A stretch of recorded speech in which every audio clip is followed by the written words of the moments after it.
ladies and gentlemen, this is going to be more of a rant. Slash, I guess, kind of, if you want to put it as a vlog or anything like that. This video is directed towards my hatred towards Chevrolet. Chevy. Yeah, you know, the car company. Back in the day, Chevy used to be good. No arguments with that. And once it started hitting in the mid-90s, shit hit the fan with their quality. It really did. And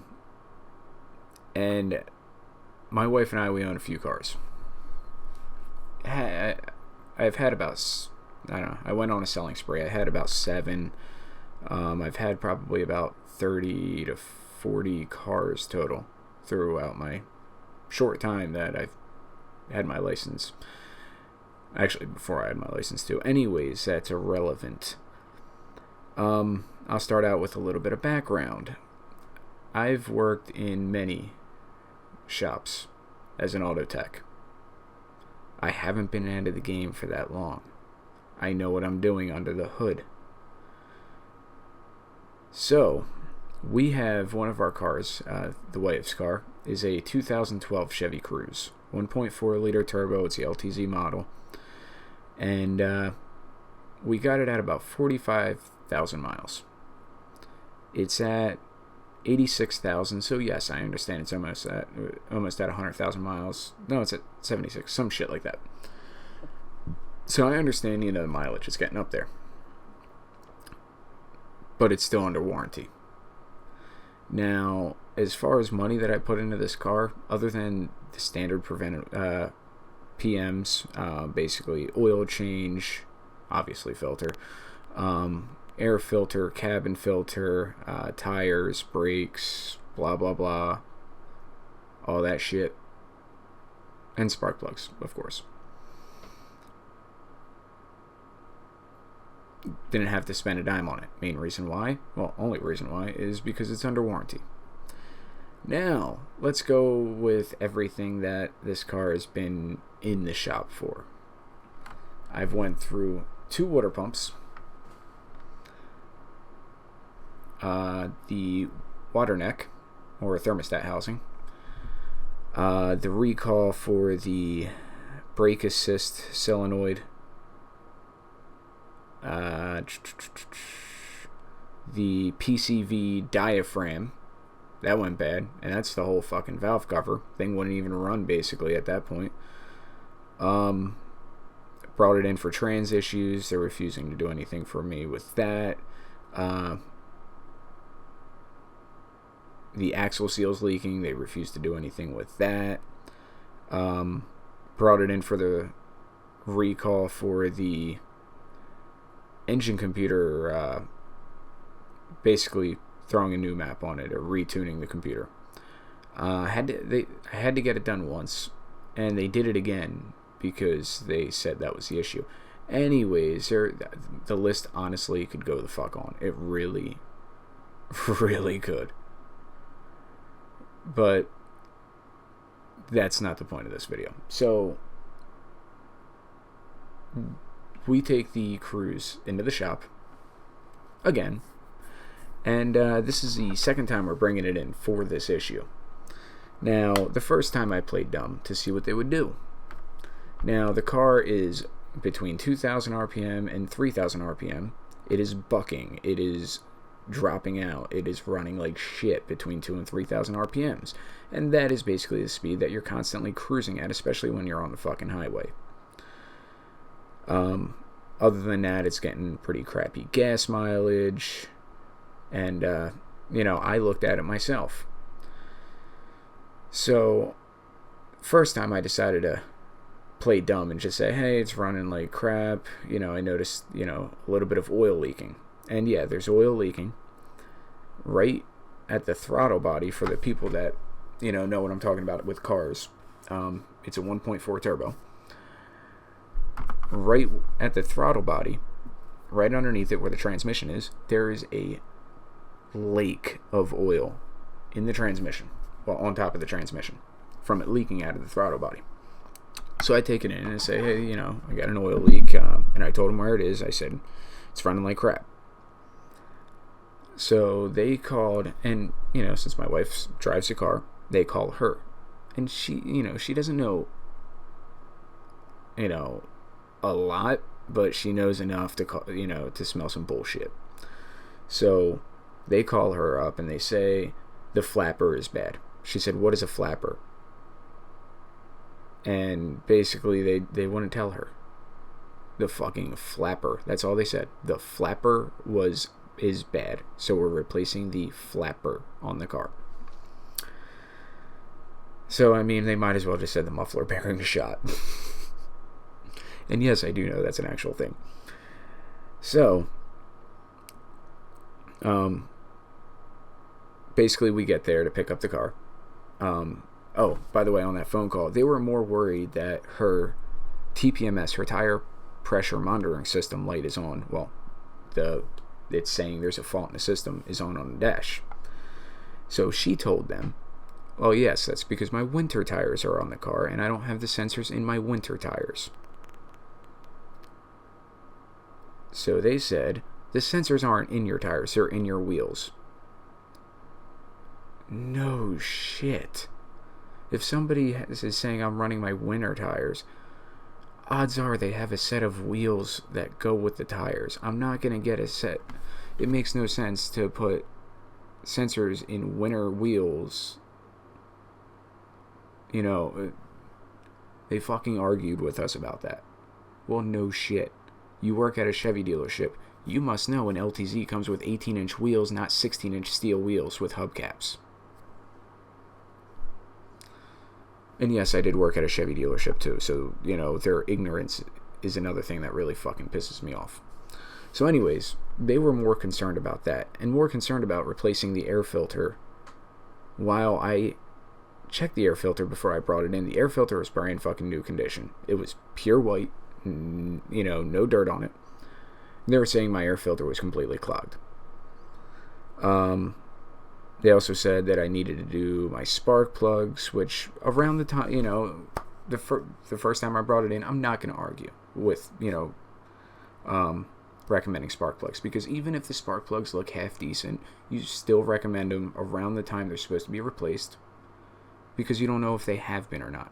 Because they don't have the previous, they don't have any knowledge on what's been done to the car. Because, spark plug stuff like that, I do myself. So anyways, I look at the RO and they replaced the intake manifold. And they said the camshaft sensor was leaking inside of the intake manifold. For you car guys, just let that sink in. The camshaft sensor is leaking inside of the intake manifold. Yeah. Now for you non-car guys, the camshaft sensor is on the side of the cylinder head, which is not inside of the intake manifold.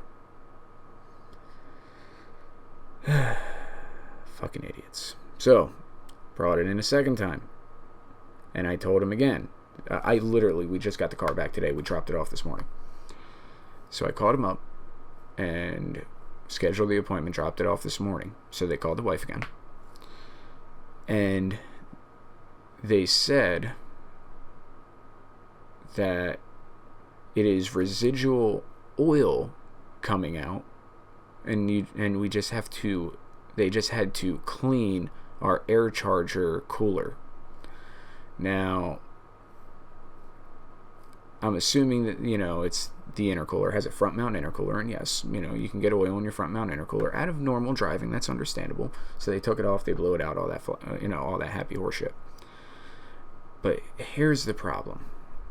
The issue with the car, I'll tell you the issue with the car right now. Oh, and they said it was running like shit because of the spark plugs, because they are the wrong brand and wrong kind of spark plugs.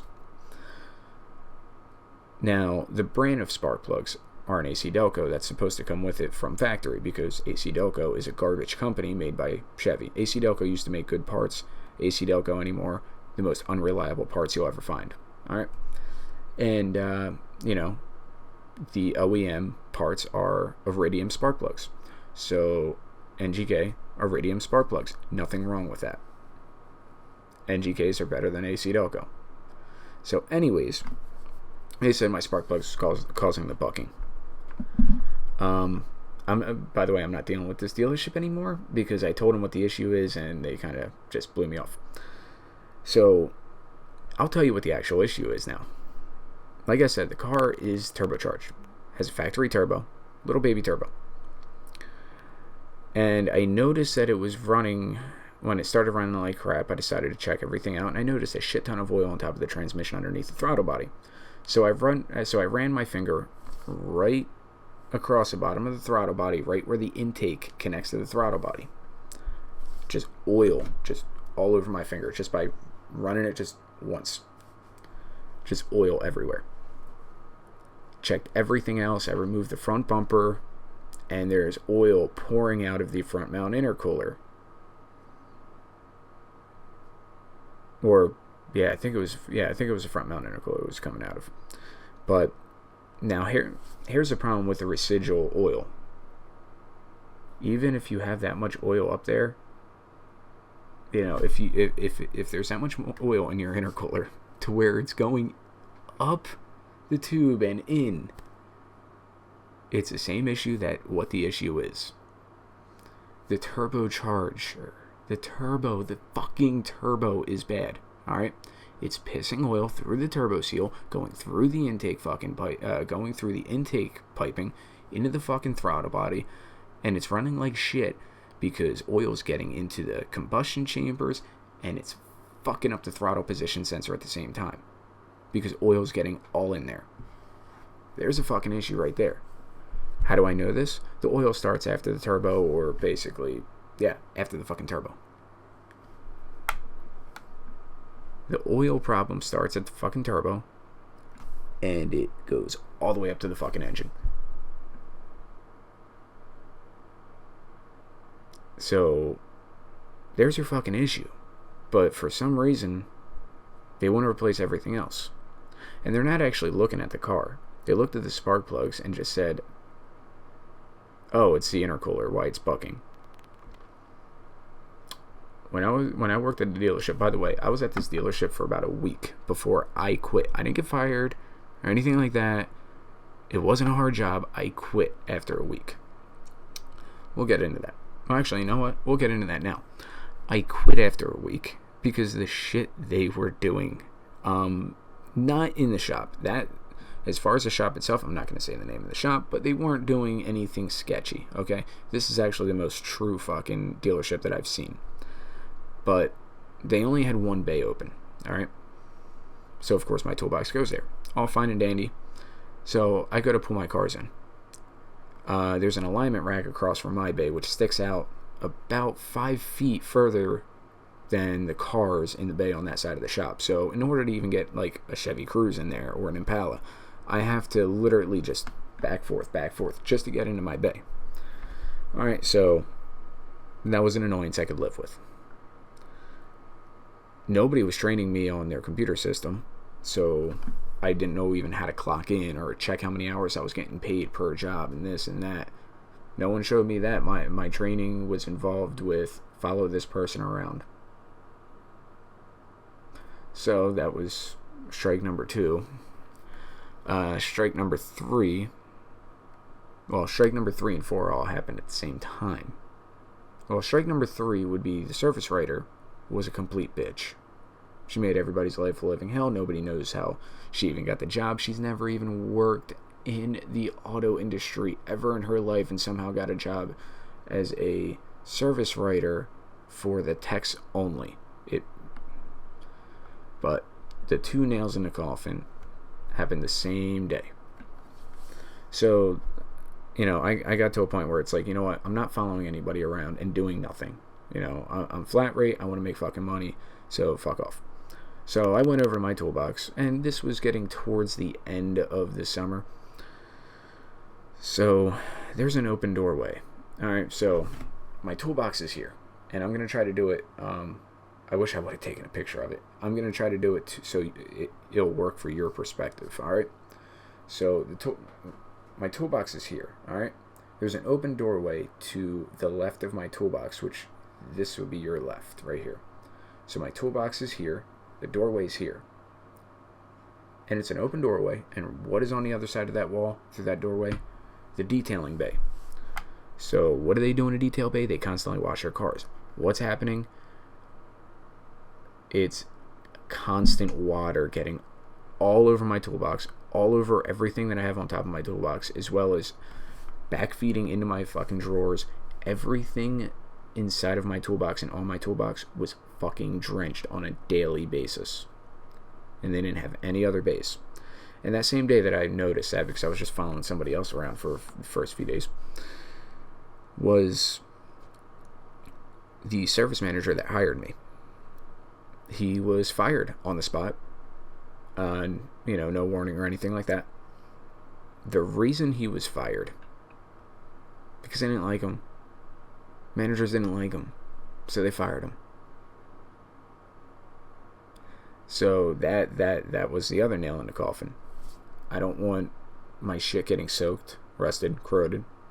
And if you're going to fire a service manager just because you don't like them, what the fuck am I going to stay here for? Fuck that. Oh, and also my third or fourth day there, they gave me a bus to work on. And by bus, I mean an actual fucking bus. I have no experience with diesel for the most part. At least professional experience with diesel. And they give me a diesel to diagnose and fix an engine issue on a bus. That doesn't fit in our shop.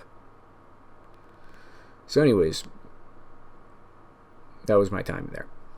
But anyways, while I was there for about the week and a half that I was, all this happened in about a week and a half. We had Chevy Cruzes. I believe we had 4 of them. 2 of them cracked blocks down the cylinder wall. Same spot. Both same issue. Running, or same complaint. Running like crap, losing power. Maybe you should look into that, Chevy. Maybe you should fucking look into that.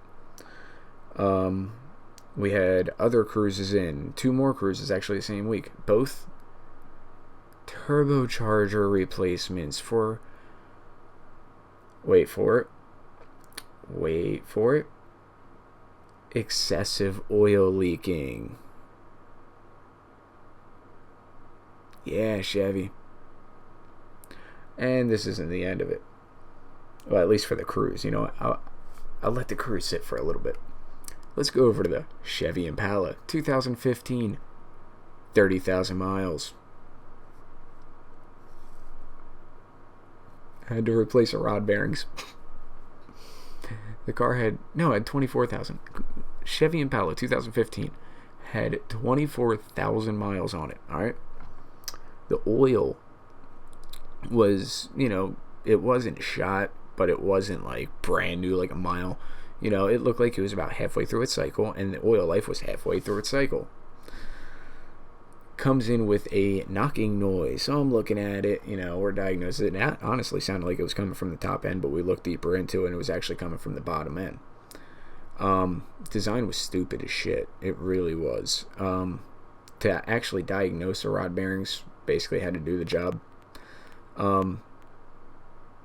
Anyways, I'll tell you how I got to that in a moment. For any Chevy techs watching this, it might help you out, because you don't have to worry about me ruining the secret. I mean, Chevy's not gonna fucking see this. So anyways, it came in, and we diagnosed it down and needed rod bearings, so we replaced all 4 we replaced the rod bearings on all 4 cylinders, as well as I believe we put new caps and everything in. So anyways, that was 24,000 miles on a fucking Chevy Impala. And from what I hear, that's a common thing. I actually heard other people that work at Chevy dealerships that have had to replace the rod bearings because they failed. They fucking failed. So anyways, for the Chevy techs watching, or anybody, so how you're supposed to replace the rod bearings on a Chevy Impala. This was a 4-cylinder. I believe it was a 2.5. Don't quote me on the engine size. I know it was inline 4. So what you're supposed to do is take off. It has 2 oil pans, basically. You take off the lower pan. Then you take off the upper pan. Then, well, while you take off the lower pan, unbolt the exhaust, the downpipe from the exhaust, unbolt the bracket, take off basically everything. Take off the lower pan. Technically, you're supposed to take off the AC compressor at that point, as well as the, I believe it was a passenger side axle and the intermediate shaft. And then take off every accessory off the side of the engine, take off the timing cover, remove the timing belt, just so you can get everything out. And then you can unbolt the oil pump, which is bolted to the bottom of the engine, ran by the timing chain. Well, here's a little secret. Take off the lower pan, take off the exhaust, take the bolts off the AC compressor that bolt to the oil pan. Leave the other ones in. Unbolt the intermediate shaft from the oil pan, from the upper oil pan, but leave it there. You're going to have to, wiggle it a little bit, just the part where it's normally bolted, just to get it by. Anyways, get that upper pan off. Now here comes the fun part. I recommend having a second person. You can do it one person though. Take out basically all the fucking bolts off the oil pump. Mark with I recommend like car touch-up paint or anything that the paint will not come off. All right, at all. Mark where the chain is with the gear on that oil pump. You do not want to get that timed wrong, so mark it. Fucking mark it. So after you do that, finish taking out all the bolts of the oil pump. Now you have this huge fucking thing. Now what you want to do is it's going to require a lot of wiggling back and forth, side to side. But what you can do is lift that oil pump gear sprocket off of the timing chain and take the oil pump right out. And then the rods are right there for you. That's it. It took me, it took like 2 days because we were waiting for parts the whole time, so we didn't have anything in stock. But as far as work time, it took me like 4 hours, maybe 3 hours, and this was the first Chevy Impala, one of the newer ones I've ever touched in my life, and it took me like 4 hours, start to finish, replace all the rod bearings. So yeah, that helps him out. Anyways, Chevy, this is just the Cruze in the Impala. Now, the Sonic, it's the same exact car as a Cruze, minus the look of it. The body's slightly shaped different, but it's the same engine, trans, everything. Which means the Sonic has these fucking issues. Let's talk about the Chevy Aveo. Oh wait, it doesn't exist anymore. I wonder why. The Cavaliers, they were, for the most part, god awful. There's still a lot rolling around, but guess what? They're fucking death traps at this point. None of them are running right. My buddy just junked his because he didn't want his daughter in it, and he took care of it. He was spending $450 a month in repairs for the fucking thing. So he's like, fuck this. I'm just gonna get a new car because I'm paying a car payment anyway. All right, now let's go back to the 90s. Right now, the cars I own are the 2012 Chevy Cruze, my 2010 WRX. I have a 99 Buick Malibu and a 98 Chevy Malibu. We'll start with the Buick. 99 Buick Regal LS. 3.8 liter. I gotta say, the car has balls for what it is. For being a grandmom car, it has balls. It doesn't have the supercharger. It's a non-supercharger. I wish it was. So, well, actually, the Malibu and the Buick are going to have basically the same fucking issues because they're both the Chevy V6s from the 90s. If you have one of these cars, I'll bet you your intake manifold gaskets are leaking. I'll guarantee it.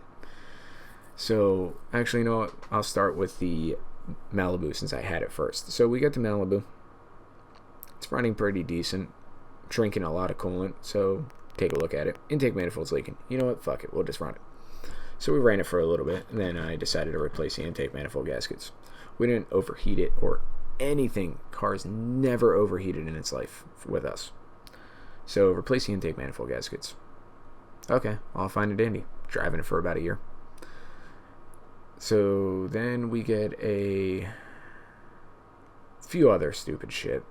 We'll get that fixed. But now the car's just been sitting. Keeps coming up with a P0420 code. No, it wasn't the P0420. Was it? I think the P0420 is a catalyst efficiency. Fuck, I don't remember. It's been so long. Anyways, it's getting the camshaft check engine light code. So just out of no diag, I went out. They were cheap. I bought a new cam sensor code or cam sensor. What the fuck is wrong with me? Anyways, I got a new cam sensor. I put it in. Started it up. Made it to the bottom of the driveway. Check engine light came back on after I cleared it, and it stalled out. It refused to run. I was on my way to work. I was actually working at a Pep Boys at that time.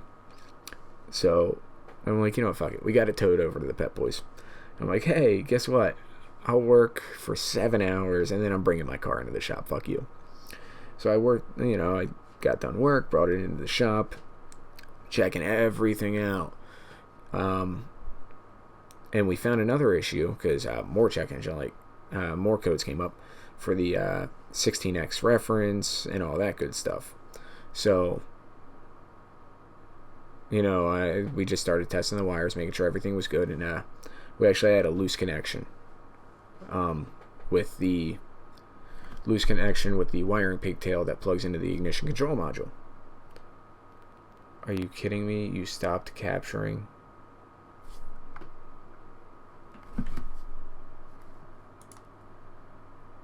Oh my god.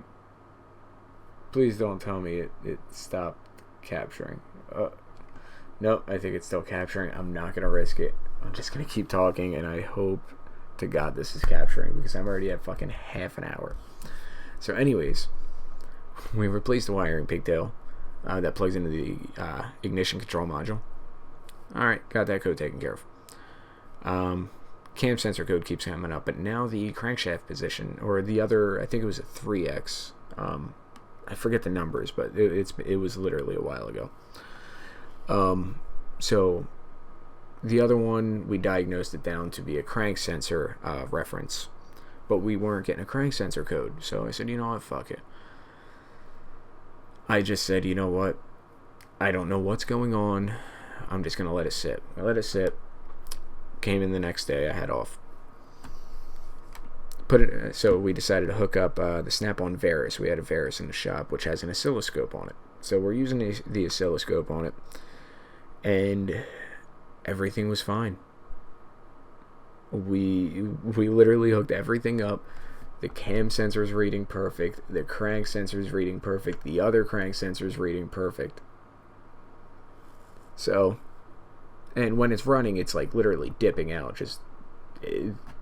We actually diagnosed that down to something is killing the injector pulse. Something is stopping the pulse to the injectors. This part of the video is for the technical advanced people. Actually, no, I'll explain it.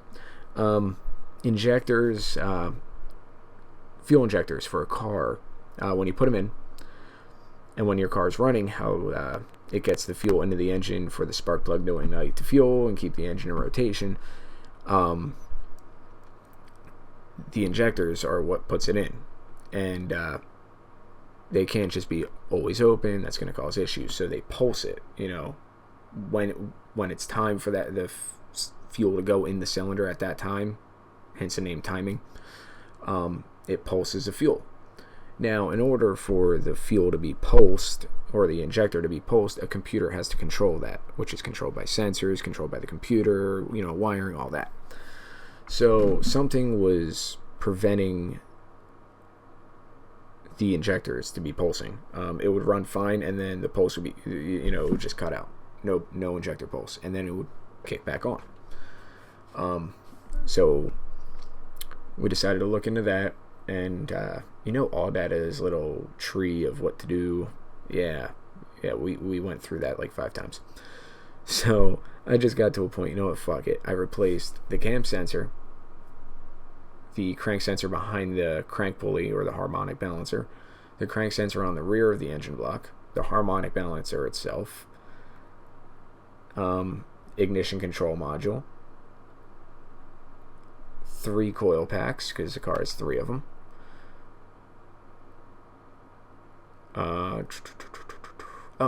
And I've replaced the computer. I also replaced the ECM in the vehicle. And it's not a security issue. I bypassed the security. Doesn't change it. So anyways, I replaced everything that has to do with it. So then I got to the point, I'm going to test some wiring. No. I tested every wire pertaining to that, and every wire is good. So, yeah, there's a Chevy Malibu for you with 3.1 V6. Let's go over to the 3.8 with the Buick Regal. Yes, Buick is the same as Chevy. They're both General Motors. They're both fucking garbage anymore. Let's see, same issues. All these common issues that the Malibu and the 3.1 have, the 3.8 has them too. Intake manifold, fucking ignition control modules, coil packs, wiring, all of that transfers right over. As well as there's a 90-degree elbow that coolant passes through right on the side of the engine. And what happens with that is it fucking breaks, and then you have a constant flow of coolant shooting out of the side of your engine until you have no coolant left. Yeah, it's always fun. So, yeah, there's that as well. Good going, Chevy.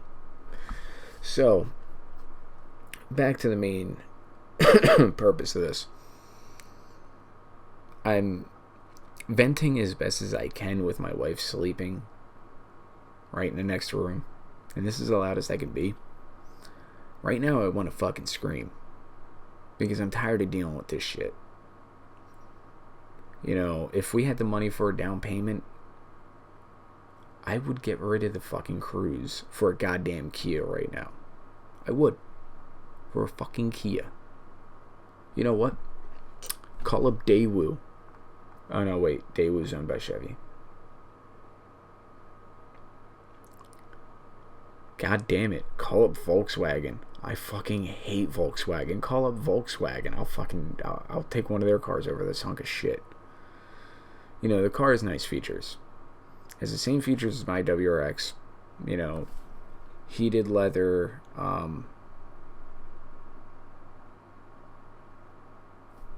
Heated leather. Heated mirrors. Actually, it doesn't have that many features. The features that it has are really nice. It has heated leather seats. It has factory fog lights since the LTZ. Has the backup sensor, so it starts beeping at you, which is actually nice. A lot of people hate it. Actually, I don't mind it because it's not obnoxiously loud like some of the Fords are, but you can still hear it if you're listening to it. It's actually nice. So it has that. Has the push button start, obviously with the smart key, with the factory remote start. So that's nice. So start the car with the remote, and you never have to put the key in the car. If you have your keys on, you close the door, just touch the touchpad on the side of the door on the door handle, automatically locks. You pull the handle with the door locked, it automatically unlocks, it opens the door. You sit in the car, put your foot on the brake, hit the fucking button on the dash, the car starts up and shuts off. So it has a lot of nice features. For the most part, it has nice features. It's not that uncomfortable of a car, but it is the most unreliable fucking piece of shit. And everyone thinks, oh, well, it's a turbocharger, it's fast. No, if you have a Cruise and you think your car is fast, you need to reevaluate what you think fast is. 125 horsepower is not fast. It's really not.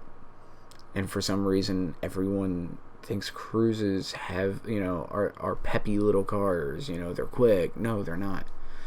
The only reason the turbocharger is there is because it's a 1.4 liter. It needs something to get up to the speed limit. The turbocharger, it has to put down 16 pounds of boost just for 125 horsepower. And the turbo design is a Volkswagen 1.8T turbo design. The manifold and the turbo are basically one piece. The only downside is they don't make an aftermarket fucking turbo manifold for the Cruiser. I would have bought it. So, yeah, anyways, there's my fucking frustration. So just buy the turbo myself. But Chevy wants $800 for the fucking turbo. What the fuck was that?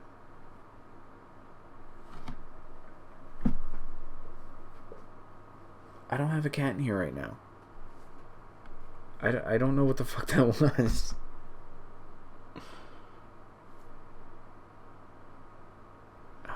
I don't know. I'm just gonna fucking ignore it. That's all I'm gonna do is fucking ignore it. And now keep an eye on myself behind me through viewing myself. Anyways, that's my frustration. I would buy the turbo myself, but it's $785 plus the core from Chevy. And I believe it's made by, I believe the Chevy one is made by Garrett as well, which is another thing that pisses me off because Garrett makes good turbos, but the Chevy Cruze turbos are fucking garbage. So yeah, there's that too. So yeah, and I mean, even if I had the money, even if I had $800 to drop on a turbo, I wouldn't, because the wife and I are struggling to try to get some of our debt down so we can get our own place. Because what you see in here is my only workspace. That's why my videos are so fucking shitty. I literally have all of my computers. I have the 67, I have the new Intel PC on a second desk that I've pushed up against this desk. I have the Alienware laptop, my main setup, which is the AMD. I got a computer sitting on the ground behind me. I got computer parts sitting on a shelf that can go in a fucking case. I don't have room. Anyways. So I wouldn't even buy. It's just frustrating that you have to go through this bullshit. Because they want to be fucking cocksuckers. And it's not just this dealership. I'll shout the dealership that's giving me problems. I'll put them on blast right now. Scott Chevy, Allentown, Pennsylvania, on Lehigh Street. Yeah. I'll put them on blast. I don't give a shit. So, I'm not taking it back to there. But, the wife decided to look online, and a lot of people are having this issue with multiple Chevy dealerships refusing to replace the turbocharger. Go to a different dealership, they replace the turbocharger. What do you know? No more problems. It's like they're all being told not to replace turbochargers for some reason. It's a little fucking weird because the wife found a shit ton of people complaining about the same fucking issues, and the issue was the same exact thing, and they had to buy the turbo themselves and replace it, and the issue was fixed, or go to like 8 different dealerships until they found somebody to do it. So yeah, Chevy, I don't know what the fuck you're doing. I know Barnacules has issues with his Chevy Volt, because I know on Tech Talk he has said it. So yeah, I mean, newer cars right off the bat. Chevy Volt, Chevy Sonic, Cruze. Right there. 3 very common cars. Well, the Volt's not all that common, but everybody knows what the fuck it is. For the Cruze and the Sonic, everybody knows what they are. And they are fucking garbage. Your pickup trucks, I'm assuming, are still garbage because of the transmissions. I'm assuming. Let's talk about your new Corvettes before I get out of here. How's the rear diffs on your new Corvette? Yeah, Chevy. Yeah. Yeah. How about you make fucking quality shit? And when you go bankrupt again, I fucking pray you don't get bailed out this time. Because you got bailed out and this is the shit you pull. There's a reason you needed to be bailed out to begin with. There's a fucking reason. The only thing you had going for you was Pontiac. That's it. Pontiac was like your only good subdivision of General Motors. And look where they're at now. Yeah. So I was going to start this as an open letter and just try to be nice about it and be respectful and not use foul language. But I'm too fucking annoyed with that. I really am. And fuck them. You know, just fuck them. That's it. I'm done ranting. I want to start a vlog. It's just I want to be able to do it like the same day every week. The only problem with that is my schedule is a constantly rotating schedule. So I'm going to try to do vlogs at sporadic moments in time. Thanks for watching. Have a good one.